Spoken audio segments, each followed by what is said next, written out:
Hola, te doy una cordial bienvenida a este espacio de formación. Mi nombre es María José Valdivieso, soy psicóloga organizacional y en esta ocasión vamos a socializar el protocolo de prevención y atención de casos de discriminación, acoso laboral y toda forma de violencia contra la mujer en los espacios de trabajo.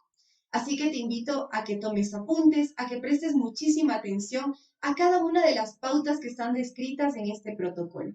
De esa manera vamos a tener un lugar más seguro en tu lugar de trabajo. Comencemos.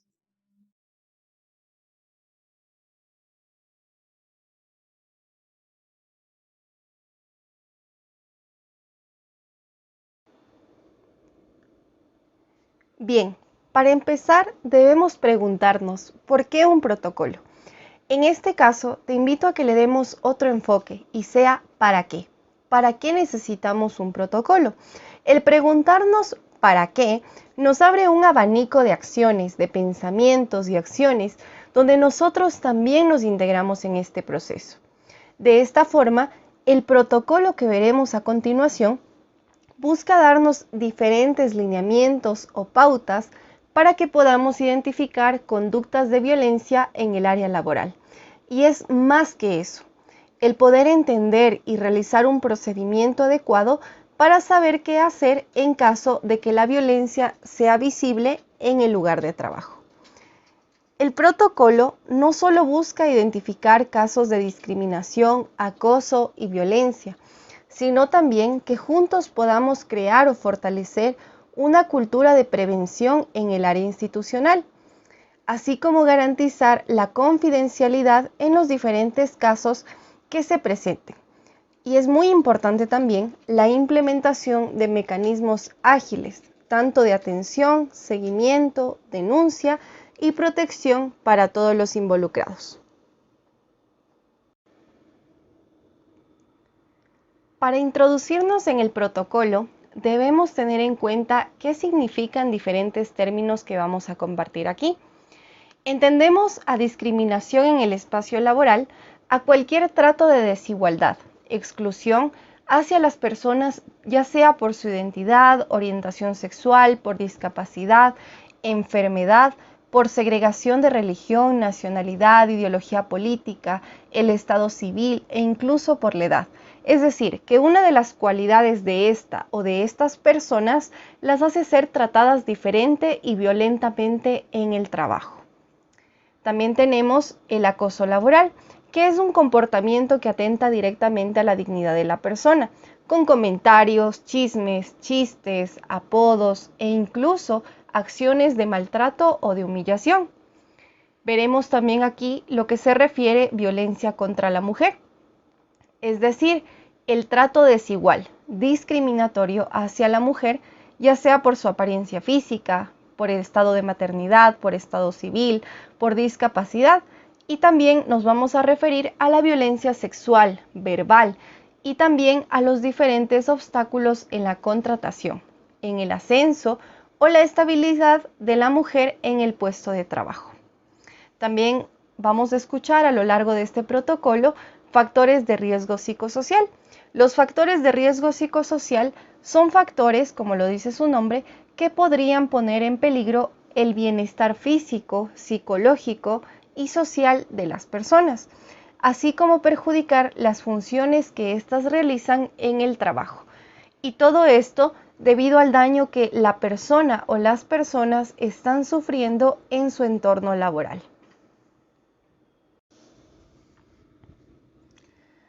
A continuación, vamos a ver dos ejes que van a guiar este protocolo.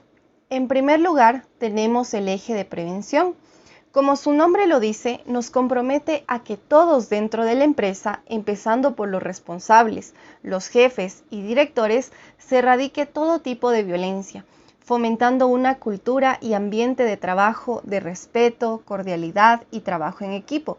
Esto es muy importante, ya que el trabajo en equipo fomenta la cooperación y la confianza.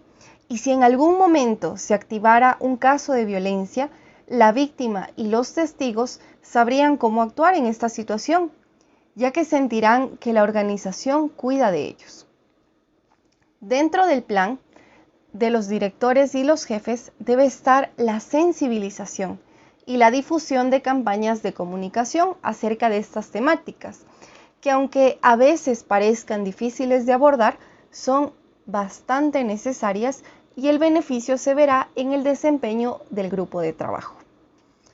Uno de los ejemplos de difusión y sensibilización justamente es este momento de socializar este protocolo, o en la empresa entregar este protocolo tanto de forma física o digital para que lo puedas leer y revisar. De igual manera, cada vez que se realicen cuestionarios de los diferentes riesgos psicosociales, te invito a que lo hagas de la manera más honesta, ya que esto permitirá detectar las formas en las que se puede intervenir y ayudar. De igual manera, tenemos el eje de atención. Como mencionábamos anteriormente, es importante la honestidad y el poder detectar situaciones de violencia a tiempo, con el fin de que no se desarrollen. De esa manera, las garantías que se aplican una vez detectado en el caso de la violencia serían las siguientes.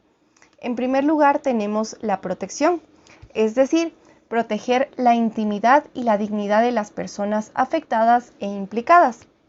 De igual manera está la confidencialidad, que no solamente se refiere a que las personas serán protegidas, sino también que las personas implicadas se comprometen a tener confidencialidad y reserva frente al resto de la empresa sobre este caso. Tenemos también la imparcialidad, es decir, que el proceso se realizará de forma justa, garantizando los derechos de las personas implicadas y afectadas. La protección y restitución de las víctimas se refiere a optar por medidas que protejan la salud del personal afectado. En cuanto a la prohibición de represalias, es importante mencionar que se prohíbe cualquier tipo de acción negativa en represalia, ya sea por víctima, por ser agresor, por ser testigo o denunciante. Además, se aplicará la interpretación más favorable para la efectiva vigencia y el amparo de los derechos para la protección y garantía de las víctimas. Y finalmente, establecer acciones que eviten que el agresor o agresora vuelva a tener comportamientos violentos dentro del área laboral.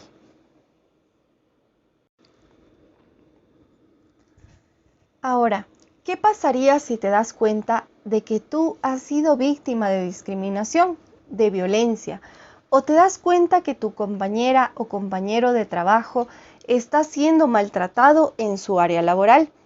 ¿Cuál sería la forma correcta en la que tú actuarías? A veces las personas tienen muchas ideas o formulan juicios para actuar según cómo ellos creen que es mejor. Por ejemplo, algunos dirán: voy a reportarlo a mi jefe inmediato. Otros tal vez puedan pensar: voy a contarlo a uno o más compañeros de trabajo, o incluso algunos piensan: pues no es mi problema, no tengo por qué involucrarme.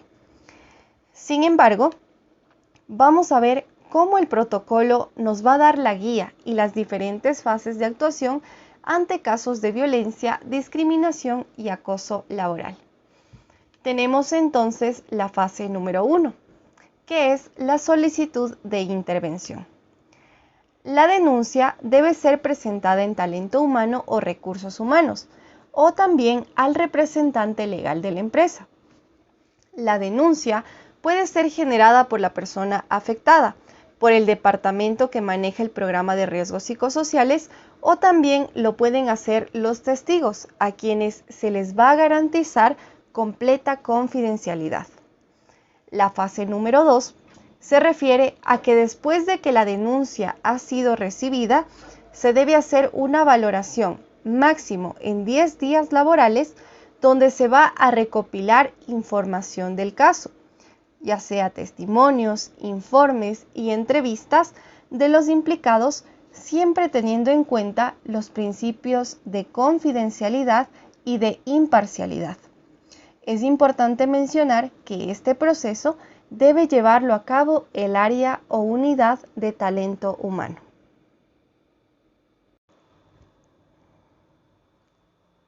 En la fase 3 hablaremos sobre la resolución, es decir, que una vez realizada la valoración se debe llegar a conclusiones. En este caso, si se deduce que el conflicto no se enmarca en los preceptos de discriminación, acoso laboral o toda forma de violencia contra la mujer en los espacios de trabajo, se implementarán espacios de diálogo entre las partes, además de la activación de resolución de conflictos. Pero si la denuncia sí se trata de una falta, se deberá proceder conforme al reglamento interno, previa a la aprobación del Ministerio del Trabajo, la cual no superará el 10% de la remuneración del trabajador conforme al artículo 44 del Código de Trabajo. Ahora, para activar un proceso de resolución de conflictos en la empresa, es importante la conformación de un comité asesor que estará conformado por un delegado de la empresa, un responsable de prevención de riesgos laborales y entonces se iniciará un proceso de investigación. Aquí es importante mencionar que durante el proceso las personas involucradas tendrán derecho a la defensa y de esa forma, una vez realizado este proceso, se redactará un informe final con el fin de comunicar a talento humano o recursos humanos sobre este caso.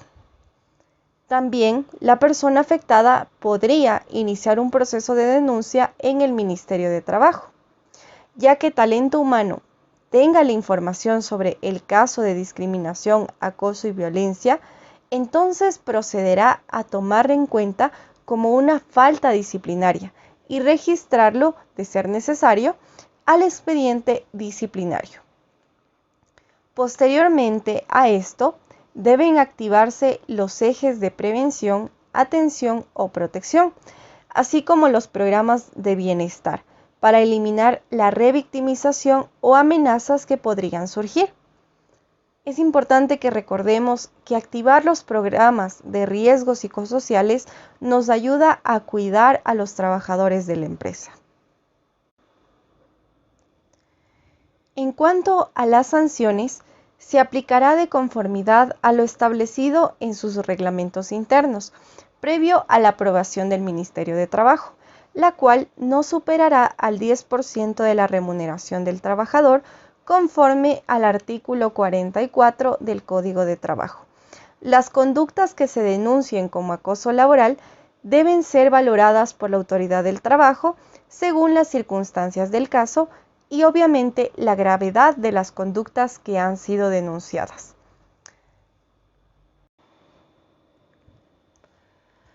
Finalmente, veremos la fase 4, a considerar para actuar ante los casos de discriminación, acoso laboral y toda forma de violencia contra la mujer en los espacios de trabajo.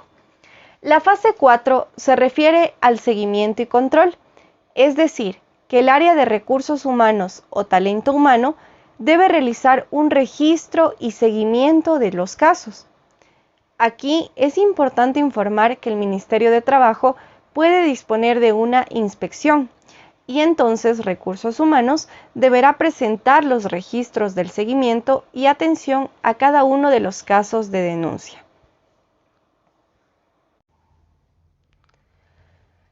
Ahora bien, aunque la persona afectada puede hacer la denuncia en cualquier momento, esta vía de resolución debería ser la última, en caso de que se hayan agotado todos los canales de comunicación con la empresa. Es decir, que la persona podrá acudir a la denuncia al Ministerio de Trabajo cuando las partes involucradas hayan rechazado las intervenciones anteriores que les ha propuesto la organización, o si las medidas que ya se han propuesto no han solucionado el conflicto o hayan sido incumplidas. Y finalmente, si la presunta víctima se encuentra en estado físico o psicológico de gravedad.